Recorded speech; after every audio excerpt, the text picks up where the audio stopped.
के बारे में। और आज मेरे साथ हैं भोपाल के endocrinologist doctor Jambu Kumar Jain sir. Hello sir, welcome sir. नमस्कार सर, डायबिटीज़ के बारे में कुछ बताइए। आज डॉक्टर पुलकित जैन मुझसे डायबिटीज़ के बारे में चर्चा करने आए हैं। डायबिटीज़, जिसको हम हिंदी में मधुमेह रोग भी बोलते हैं। आज डायबिटीज़ सिर्फ इंडिया की नहीं, पूरी दुनिया की एक बहुत बड़ी बीमारी के रूप में जानी जा रही है। करीब 415 मिलियन 2015 के आंकड़े के हिसाब से 415 मिलियन लोग डायबिटीज़ से ग्रसित हैं। अब जानना हमारे लिए ज़रूरी ये है कि ये डायबिटीज़ होती क्या है, और अगर हम इसका इलाज नहीं करवाएं तो इससे हमको क्या क्या तकलीफ़ें हो सकती हैं, और इसके लिए इसको कैसे हम पकड़ सकते हैं, इसके लिए क्या क्या जांचें हम करवा सकते हैं। पहले तो हम डायबिटीज़ के बारे में जानते हैं। डायबिटीज़ को हम डायबिटीज़ मेलाइटस इंग्लिश में बोलते हैं, और या जो हम बीमारी के रूप में उसको जानते हैं डायबिटीज़ मेलाइटस। इसके बेसिकली 3 प्रकार के रूप होते हैं: डायबिटीज़ टाइप 1, टाइप 2 और गैस्ट्रिक डायबिटीज़। टाइप 1 डायबिटीज़ क्या होता है? टाइप 1 डायबिटीज़, पहली बात ये पता करना चाहिए कि हमको डायबिटीज़ होती क्या है। डायबिटीज़, हमारा शरीर जो भी खाना खाता है, ग्लूकोज बनता है, ग्लूकोज को हम पचाते हैं। अगर जो ग्लूकोज कैसे पचाएंगे, उसके लिए हमारे शरीर में एक पेनक्रियाज नाम का ऑर्गन होता है, उससे इंसुलिन निकलता है। इंसुलिन अगर प्रॉपरली सीक्रेट हो रहा है तो ग्लूकोज हमारा शरीर पचाता है। एक तरीके से बोल सकते हैं कि ये हमारी मेटाबॉलिक बीमारी है, मेटाबॉलिक प्रोसेस है जो हमारी बॉडी करती है अगर नॉर्मल है।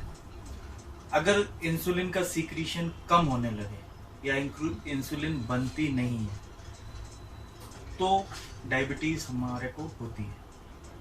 अब डायबिटीज़ के प्रकार, डायबिटीज़ 3 प्रकार की रहती है। एक टाइप 1 जिसमें इंसुलिन बनता ही नहीं है।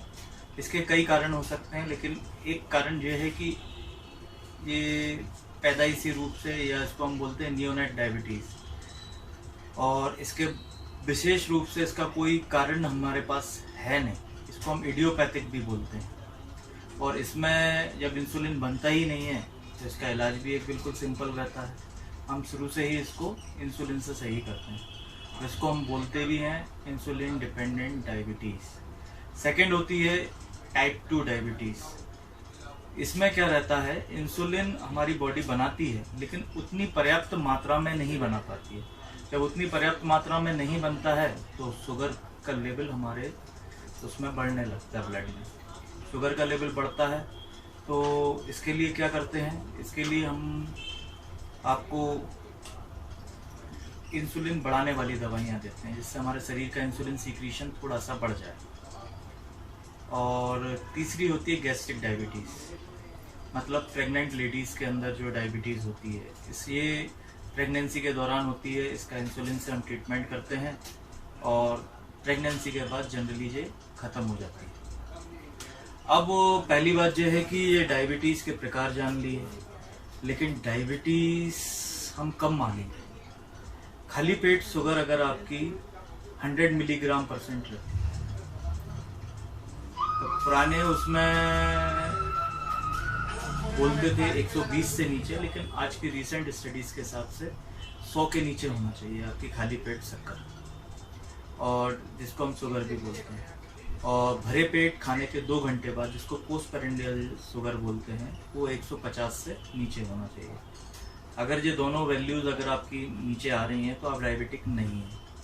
अब डायबिटीज़ हो गई, अब रोज़ रोज़ तो कोई शक्कर की जांच कराता नहीं है, और ऐसे भी नॉर्मली कोई कराता नहीं है।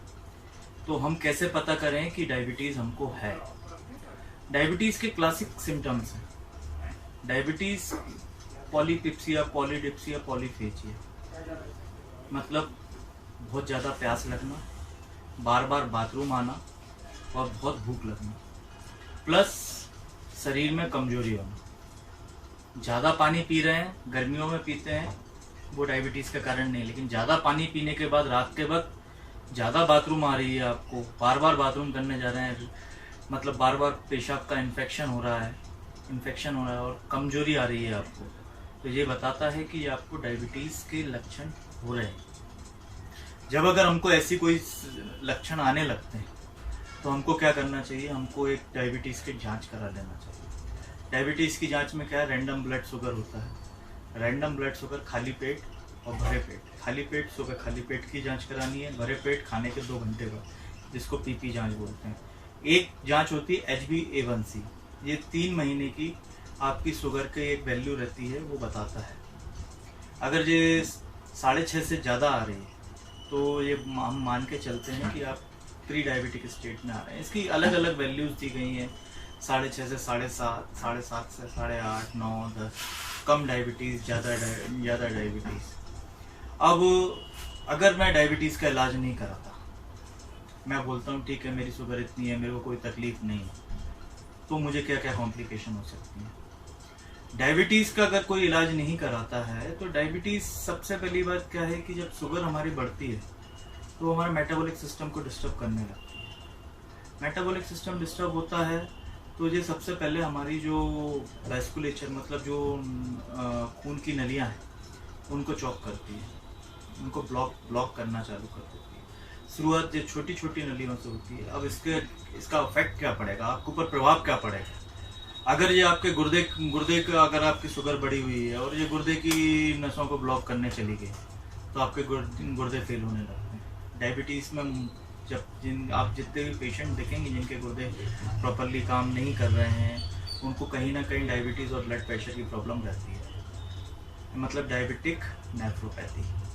अगर आपकी आंखों पे इसका प्रभाव पड़ने लगता, आंखों की नसों को जब ब्लॉक करने लगती तो आंखों की रोशनी कम होने लगती है, धुंधला, ब्लड विजन जिसको बोलते हैं, धुंधला दिखना और रोशनी कम होना, ये होने लगती है। It is ophthalmic complication of diabetes. अगर ये दिमाग में चली जाए तो दिमाग में ब्लॉकेज होने लगता है, तो पैरालिसिस वगैरह आपको अटैक आता है। और सबसे ज़्यादा मौत जो डायबिटीज़ से होती हैं, अगर आपकी हार्ट की नसें, कोरोनरी आर्टरीज आपकी अगर ब्लॉक होती हैं, कोरोनरी आर्टरीज ब्लॉक होंगी तो आपको क्या होगा, हार्ट अटैक आएगा। और डायबिटीज़ का heart attack classic heart attack है, जिसमें आपको मतलब दर्द नहीं होता, साइलेंट अटैक जिसको बोलते हैं। घबराहट होगी धीरे धीरे और आपको पसीना आने लगेगा और अटैक आ जाएगा और पता भी नहीं चलेगा कि हमको अटैक आ गया है। और आदमी सोचता है कि मुझे एसिडिटी हो रही है, घबराहट हो रही है, और 75% मृत्यु डायबिटीज़ की हार्ट अटैक से होती है। ये तो इसकी कॉम्प्लिकेशंस हैं। और इसकी फिर दूसरे ऑर्गन्स में भी इसमें दिक्कत आती है। और डायबिटीज़ में एक और प्रॉब्लम है कि जो आपके घाव हैं, चोटें, वो नहीं प्रॉपरली भरती हैं। अब एक कारण होता है कि डायबिटीज़ होती क्यों। टाइप 1 डायबिटीज़, जैसा कि मैंने आपको पहले बताया था कि टाइप 1 डायबिटीज़ का ऐसा कोई कारण पता नहीं है। ये आपकी हेरिडिटी भी हो सकती है, या आपका प्रॉपरली पैंक्रियास डेवलप नहीं है, या आपकी सेल डिस्ट्रॉयड सेल्स रहती हैं, उसके कारण भी हो सकती है। तो डायबिटीज़ जो टाइप 1 है तो कोई भी कारण से हो सकती है, उसका कारण अभी एज इट इज़ पता नहीं है। अब टाइप 2 डायबिटीज़ जो मैं अगर बुक की सुना जाऊँ और आपको बिल्कुल सीधे शब्दों में बताऊं तो हम बोल सकते हैं it is a lifestyle disease. Lifestyle disease क्या है, western food habits, western lifestyle जो हम फॉलो करते हैं, भाई ज़्यादा फास्ट फूड खाना, एक्सरसाइज नहीं करना, ड्रिंक करना, स्मोक करना और टेंशन में रहना, तनाव में रहना, नाइट लाइफ ज़्यादा एंजॉय करना, ये एक डायबिटीज़ के मुख्य कारण मैंने जो मेरी प्रैक्टिकल लाइफ में जो मैं देख रहा हूँ वो देखने को मिले हैं। और बुक में भी यही बोला गया है। लेकिन सबसे बेहतर इसका एक ही शब्द में जवाब है, वो है कि वेस्टर्न लाइफ स्टाइल को अगर आप ज़्यादा फॉलो करेंगे तो आपको डायबिटीज़ होने के चांसेस ज़्यादा है। जैसे कि मैंने पहले भी बताया था कि सीडेंट्री लाइफ मतलब एक्सरसाइज प्रॉपरली नहीं करना, घी तेल मसाले खूब खाना, तनाव का ज़्यादा होना और क्या कहते हैं हम, प्रॉपरली नींद नहीं लेना, खुशी का अभाव जीवन में, ये सारे कारण हैं। और गैस्ट्रिक डायबिटीज़ जो मैंने आपको महिलाओं के अंदर बताया था कि महिलाओं के अंदर जो प्रेगनेंसी के कारण किसी कारण बस हो जाती है, वो प्रेगनेंसी के दौरान ही रहती है और प्रेगनेंसी के बाद जनरली वो चली जाती है। अब इसका इलाज, अब मेरे को कमजोरी हो रही है, मेरे को बहुत ज़्यादा प्यास लग रही है, मेरे को बार बार बाथरूम आती है, मेरी आंखों की रोशनी धुंधली हो रही है, कई बार बाथरूम में भी मुझे प्रॉब्लम हो रही है, तब मुझे एक शंका होनी चाहिए कि मुझे डायबिटीज़ है। तो मुझे सबसे पहले क्या कराना, मुझे खाली पेट जाके अपनी शक्कर की जांच करानी है। अगर शक्कर की जांच आपकी 110 120 के ऊपर आ रही है खाली पेट की, तो फिर आप भरे पेट भी इसकी जांच कराइए। अगर 150 से ऊपर आ रही है तो आप कंफर्म डायबिटिक। और फिर 3 महीने की इसकी एक HbA1c की जांच होती है, वो कराइएगा। वो कितनी आती है, फिर उसको जांच को लेकर आप अपने डॉक्टर के पास जाइए। अब डायबिटीज़ में हमको क्या करना चाहिए? डायबिटीज़ में सबसे पहले हमको एक चीज़ का ध्यान रखना है कि ये हमारा मेटाबॉलिक डिसऑर्डर है, हमारी लाइफ स्टाइल। अब पहले हमको हमारी लाइफ स्टाइल को ऑब्जर्व करना चाहिए। अगर आपका शुगर लेवल सपोज करें 150 से 200 के बीच में आ रहा है खाना खाने के बाद, तो जनरली मैं जो सजेस्ट करता हूँ, मैं ये बोलता हूँ लोगों को कि भाई आप अपनी लाइफ स्टाइल सुधारें, घूमना फिरना चालू करें, हरी सब्जियाँ, सैलेड, फ्रूट्स, इनका ज़्यादा सेवन करें, घी तेल मसाले कम करें, और जितना आप खाना खाते हैं उससे 1 रोटी कम खाएं, और बराबर भरपूर नींद लें। डायबिटीज़ में एक चीज़ और रहती है कि धीरे धीरे जो आपकी नसों को सुन्न करने लगता है। नसों का सुन्न होने से क्या प्रॉब्लम आएगी आपको? नसें सुन्न होंगी तो हमको ये पता नहीं चलेगा कि हमारे पाँव, अगर हम नंगे पाँव चलते हैं या पतली चप्पलें पहन के गार्डन में घूम रहे हैं, कोई चोट लग जाए हमको पता ही नहीं हमको चोट लग गई। धीरे धीरे वो चोट बढ़ने लगती है और घाव भरता नहीं है डायबिटीज़ बड़े होने के कारण, तो वो डायबिटिक फुट में डेवलप हो जाता है और धीरे धीरे वो गैंग्रीन में सड़ने लगता है, वो सड़ने लगता है आपका। अब इसके लिए, अब जब आपको पता चल गया है कि आपको डायबिटीज़ है, तो आप क्या करें? आप अपने फिजिशियन के पास जाइए। आपका फिजिशियन आपकी डायबिटीज़ शुगर लेवल देखेगा। शुगर लेवल देखने के बाद वो आपको जो लाइफस्टाइल चेंजेस जो मैंने बताए हैं, वो उसी तरीके के आपको चेंजेस बताएगा, और according to your RBS, random blood sugar और फास्टिंग शुगर, उस हिसाब से आपको दवाइयाँ देगा। अगर आप टाइप 2 डायबिटीज़ हैं, टाइप 2 डायबिटीज़ 90% केसेस हमने देखे हैं टाइप 2 डायबिटीज़ के ही हैं। Type 1 diabetes, insulin dependent diabetes के 8 से 9% केसेस होते हैं, और गैस्ट्रिक डायबिटीज़ के 4 से 5% केसेस देखने को मिलते हैं। डायबिटीज़ का कंट्रोल करना बहुत ज़रूरी है, क्योंकि अगर डायबिटीज़ कंट्रोल में नहीं हुई या ज़्यादा कंट्रोल में कर दी, ज़्यादा कंट्रोल मतलब हाइपोग्लाइसीमिया। ग्लाइसीमिया मीन्स शरीर में शुगर की मात्रा, हाइपर मतलब ज़्यादा शुगर, हाइपो मतलब कम शुगर, हाइपोग्लाइसीमिया। अगर हाइपोग्लाइसीमिया है वो भी मेडिकल इमरजेंसी है, क्योंकि उसमें क्या है कि आपके दिमाग को सीधा नुकसान पहुंचता है और मृत्यु भी संभव है।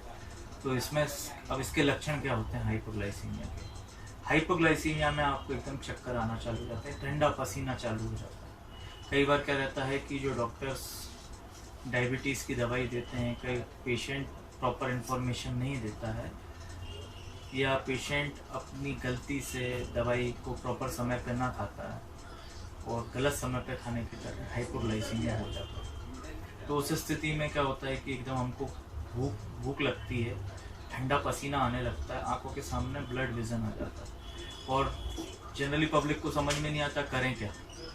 उस स्थिति में हमको क्या करना है? हाइपोग्लाइसीमिया के लिए जो भी मीठा अगल बगल मिलता है, या चॉकलेट या शक्कर, कुछ ऐसी चीज़ कुछ खा लें, तो आपका हल्की सा शुगर कंट्रोल में हो जाएगी। इट्स ए मेडिकल इमरजेंसी, ये बिल्कुल ज़रूरी है।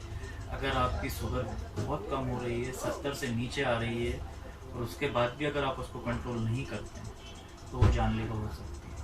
हाइपरग्लाइसीमिया, कई लोग कहते हैं हमको तो 200 शुगर पे कुछ नहीं हो रहा है, 250 शुगर पे कुछ नहीं हो रहा है। ठीक है साहब, बिल्कुल आपको कुछ नहीं होगा, लेकिन धीरे धीरे वो आपको नुकसान पहुंचाना चालू कर देगा। आपकी लिपिड प्रोफाइल पूरा डिस्टर्ब कर देगा, आपकी वेसल्स को ब्लॉक करना चालू कर देगा, आपको कार्डियक कॉम्प्लिकेशन, किडनी की कॉम्प्लिकेशन, ब्रेन की कॉम्प्लिकेशन, आँखों की कॉम्प्लिकेशन धीरे धीरे आपको दिखने लगेगी। इसलिए हमको उसको प्रॉपरली कंट्रोल करना है। अब इसमें एक कंडीशन आती है डायबिटिक कीटोएसिडोसिस। डायबिटिक कीटोएसिडोसिस क्या है? जब आपकी शुगर 450-500 के ऊपर हो जाए, आपको घबराहट होने लगे, उल्टी जैसा होने लगे, तो डायबिटिक पेशेंट को जनरली पता चल जाता है कि उसकी शुगर बढ़ रही है और उसके बाद भी कंट्रोल नहीं हो रही है, तो वो दैट इज़ डायबिटिक कीटोएसिडोसिस, और वो मेडिकल इमरजेंसी है। उसका भी ट्रीटमेंट करना इमीडिएटली ज़रूरी रहता है, और वो दोनों ट्रीटमेंट, हाइपो और हाइपर, अगर पेशेंट पहुंच गया है और चक्कर खा के गिर गया तो हॉस्पिटलाइज करके ही करना चाहिए। अगर आप इसको इमीडिएटली हॉस्पिटलाइज नहीं करेंगे और proper insulin treatment diabetic ketoacidosis में नहीं देंगे तो वो पेशेंट को कोमा में भी ले जा सकता है और वो पेशेंट की मृत्यु भी संभव है। डायबिटीज़ का बेसिकली इलाज जो टाइप 2 है हम ओरल मेडिकेशन से करते हैं, और ये इंसुलिन से भी संभव है। चूँकि क्या है, इंसुलिन वाइडली एक्सेप्टेड ड्रग नहीं है हमारे हिंदुस्तान में, लेकिन बेसिकली इंसुलिन जो एक एंडोक्राइनोलॉजिस्ट रहते हैं या जो एमडी मेडिसिन है, मेरे हिसाब से सबसे बेहतर मेडिकेशन है। वो आपकी वही चीज़ है जो आपके शरीर में बना रहा है, उसका कोई साइड इफेक्ट नहीं होता। और अगर हम इनिशियली अगर कोई डायबिटीज़ डायग्नोस हो रही है और उसमें अगर हम इंसुलिन थेरेपी देते हैं तो पॉसिबली है कि आपकी बॉडी रिकवर कर जाए और डायबिटीज़ कुछ समय के लिए टल जाती है। अगर पेशेंट इंसुलिन एक्सेप्ट नहीं करता है टाइप 2 डायबिटीज़ वाले, तो उस स्थिति में हम उनको ओरल हाइपोग्लाइसेमिक मतलब मुंह से खाने वाली दवाइयाँ देते हैं। इसके कई प्रकार होते हैं, कुछ नाश्ते के बाद दी जाती हैं, कुछ खाने से 15 मिनट पहले या 20 मिनट पहले दी जाती हैं। इनका प्रॉपर एक डोज टाइट्रेशन देखा जाता है। अब डायबिटीज़ की कॉम्प्लिकेशन को प्रॉपरली मैनेज भी करना पड़ता है। डायबिटीज़ के कारण आपके हार्ट में, आपके लिपिड प्रोफाइल में ये डिस्टर्बेंस करती है, आपका ब्लड प्रेशर बढ़ता है। तो ये सारी दवाइयाँ, इसके साथ जो बीमारियाँ हैं उनकी दवाइयाँ भी साथ में चालू करते हैं, क्योंकि जनरली पेशेंट सोचता है मेरे को डायबिटीज़ है तो मैं सिर्फ शुगर कंट्रोल करके रखूँ, साथ में आपको आपकी लिपिड प्रोफाइल भी कंट्रोल करके रखना है, आपका ब्लड प्रेशर भी कंट्रोल करके रखना है। डायबिटीज़ की जो बीमारियाँ डायबिटीज़ के साथ हैं, आपको वो सारी चीज़ें कंट्रोल में करके रखना है। सर डायबिटीज़ में सर मतलब ऐसा रहता है कि कभी डायबिटीज़ ठीक हो ही नहीं सकता, या सर आजकल से देखा जाता है सर ये बाबा वगैरह बोलते हैं डायबिटीज़ पूरा जड़ से ख़त्म हो जाता है, ऐसा कुछ हो सकता है? जैसे कि मैंने आपको पहले बताया था कि डायबिटीज़ हमारी एक मेटाबॉलिक डिसीज़ है जो पैनक्रियाज से इंसुलिन बनते हैं, या तो उनका सीक्रीशन कम हो जाता है या पैनक्रियाज में इंसुलिन होता ही नहीं टाइप 1 में। अब जिसमें इंसुलिन है ही नहीं तो वो तो जड़ से कभी सही हो ही नहीं सकता, क्योंकि मेरा शरीर जब जो चीज़ बनाता वो है ही नहीं उसके अंदर। तो टाइप 1 डायबिटीज़ वालों तो 100% इंसुलिन डिपेंडेंट है। अब टाइप 2 डायबिटीज़ अगर कोई जिसको डेवलप हो रहा है और उसकी रेंज 150, 160, 170 है और बोलते हैं कि आप प्री डायबिटिक स्टेट में आ गए। प्री डायबिटिक स्टेट वैसे कुछ होता नहीं है, पहले हुआ करता था, लेकिन अब हम उसको डायबिटीज़ ही मानते हैं। उस स्थिति में अगर कोई ये बोल रहा है कि मैं आपकी डायबिटीज़ जड़ से ख़त्म कर दूँगा तो झूठ बोल, क्योंकि आपकी सेल्स जो पैनक्रियाज की हैं वो रेजिस्ट हो गई हैं या प्रॉपरली सीक्रेट नहीं कर रही हैं। तो प्री जैसे आपका रेंज 150 से 170 के बीच में, तो आप उसको कुछ समय के लिए टाल सकते हैं। आप अपनी लाइफ स्टाइल, मैंने आपको पहले भी बताया था कि जो मेरे हिसाब से वेस्टर्न लाइफ स्टाइल का ज़्यादा प्रभाव है। पहले हमारे यहाँ इतनी डायबिटीज़ नहीं हुआ करती, आप पहले इतने पेशेंट भी नहीं थे, पहले एंडोक्राइनोलॉजिस्ट को कोई जानता भी नहीं था, लेकिन आज की स्थिति में मेजर डॉक्टर्स हो गए हैं कि भाई, क्योंकि हर 5 में से एक व्यक्ति आपको डायबिटिक मिलता है। तो उस स्थिति में अगर आप अपनी लाइफ स्टाइल मॉडिफाई करें, अगर आप प्री डायबिटिक स्टेट में हैं, 150 से 170, 80 आपकी अगर आ रही है, आप घूमना फिरना चालू करें, डाइट कंट्रोल करें, प्रॉपर स्लीप लें, हरी सब्जियां और फलों का प्रॉपर भोजन करें, तो आपकी डायबिटीज़ कंट्रोल हो सकती है। जितने समय तक कंट्रोल रहे उतना अच्छा है, लेकिन इसकी संभावना हमेशा बनी रहती है कि जो आपको आगे जाके होगी। इसके लिए आपकी फैमिली हिस्ट्री भी बहुत बड़ी रिस्पॉन्सिबल रहती है। अगर आपके माता पिता को भी डायबिटीज़ है तो आपकी संभावनाएं 50% बढ़ जाती हैं कि आपको भी डायबिटीज़ होगा। लेकिन जितने समय तक आप अपनी बॉडी को मेंटेन करते हैं, प्रॉपर एक्सरसाइज करते हैं, सारी चीज़ें करते हैं, खाने का पूरा कंट्रोल करते हैं, तो आपकी डायबिटीज़ होने की संभावनाएं उतने समय तक टलती रहती है। लेकिन ये बिल्कुल भी नहीं है कि अगर मैं प्रॉपर लाइफ स्टाइल जी रहा हूँ, एक्सरसाइज कर रहा हूँ, खाना प्रॉपरली खा रहा हूँ, तो भी मेरे को डायबिटीज़ नहीं होगी, ऐसा कुछ ऐसा बिल्कुल भी कहीं भी नहीं लिखा हुआ। जिसको डायबिटीज़ है, जिसके जीन एक्सप्रेस हो चुके हैं, उनको डायबिटीज़ सर बेसिकली ये कि माँ बाप से ही होने के चांसेस हैं सर। हेड मैंने आपको पहले ही बताया, ये एक हेरिडिटरी बीमारी है। माता पिता को अगर डायबिटीज़ रहती है तो 50% ज़्यादा चांस है दूसरे नॉर्मल डायबिटिक्स से कि आपको भी डायबिटीज़ हो। लेकिन बस आपकी सतर्कता आपकी डायबिटीज़ को कितने दिन टाल सकती है, ये आपके ऊपर डिपेंड है। तो बस ये है कि अब मेरा सब लोगों से एक ही सलाह है डायबिटीज़ के लिए, अगर आपको डायबिटीज़ है तो इसका प्रॉपर इलाज कराएं, प्रॉपर कंट्रोल करें, एक्सरसाइज प्रॉपरली करें। अगर नहीं है तो ये बिल्कुल भी नहीं बोलता है कि आपको डायबिटीज़ नहीं होगी। डायबिटीज़ का बचाव ही डायबिटीज़ का इलाज। डायबिटीज़ का बचाव मैं इसलिए कह रहा हूँ कि अगर आपकी लाइफ स्टाइल डिस्टर्ब्ड है तो आपकी संभावनाएं डायबिटिक होने की उतनी ज़्यादा बढ़ जाती हैं। इसलिए प्रॉपर लाइफ स्टाइल मेंटेन करें, प्रॉपरली जो रात का समय सोने के लिए बना है उसको सोइएगा, जो प्रॉपर खाना दिया गया है, सीजनल फूड्स हैं, सीजनल वेजिटेबल्स हैं, उनका प्रॉपर उपयोग करें, जो एक्सरसाइज है प्रॉपर एक्सरसाइज करें, संभावना उतनी कम हो जाएगी। Thank you so much sir. Welcome.